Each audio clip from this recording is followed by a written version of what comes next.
ملګرو په نن ویډیو کې به تاسو ته د فولاد اندر د ژوند په اړه معلومات درکړو، نو د ویډیو تر پایه راسره پاتې شئ او زموږ یوټیوب چینل در سره سبسکرایب کړئ چې زموږ هره نوې ویډیو تر ټولو مخکې تاسو ته در ورسي.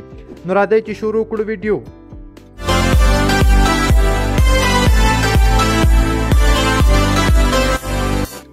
ملګرو تر ټولو مخکې درته ووایه چې د ده پوره او اصلي نوم محمد نساتی سسماز دی. دا د ترکیې او مسلمان اداکار دی او د دسمبر په 15مه په 1901 میلادي کال کې پیدا شوی د ترکیې په هاریوت ښار کې، چې اوس په 2022 کال کې عمر 51 کاله دی. ملګرو د ده قد 178 سانتي متره دی او وزن 950 کیلوګرامه دی.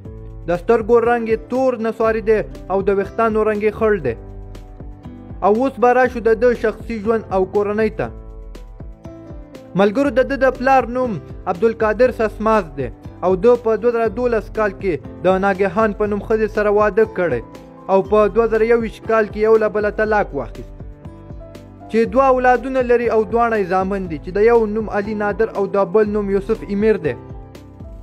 دی په لومړی ځل په 2003 میلادي کال کې فلمي نړۍ ته راغی او ډیر زیات د کورت لار وادیسي سریال څخه مشهور شو، چې افغانستان کې دا سریال د لیونو د درې په نوم مشهور دی.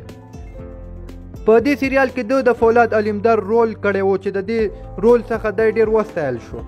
ملګرو ده په ټولو 11 سریالونو کې کار کړی، چې تر ټولو مشهور سریال یې همدا د لیونو درې سریال دی. ملګرو اوس به راشو د ده عاید ته. ملګرو ده په ټولو 11 سریالونو کې کار کړی او د دې ټولو سریالونو د هر یوې برخې جوړولو په سر د 50,000 ترکي لیرې اخیستې او د دې نه بغیر دی په ترکیه کې د یو هوټل مالک هم دی او د ده ټوله سرمایه 15 میلیونه ډالر ده.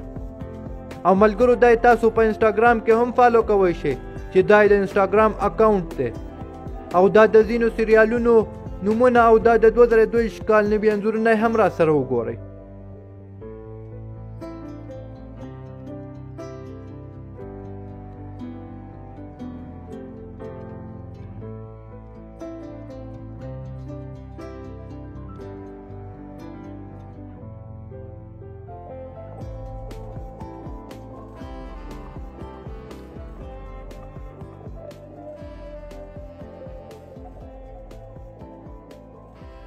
نو ملګرو ویډیو تر دې ځایه وه. که ویډیو مو خوښه شوي نو لایک، کومنټ او شیر کول مو هیر نشي.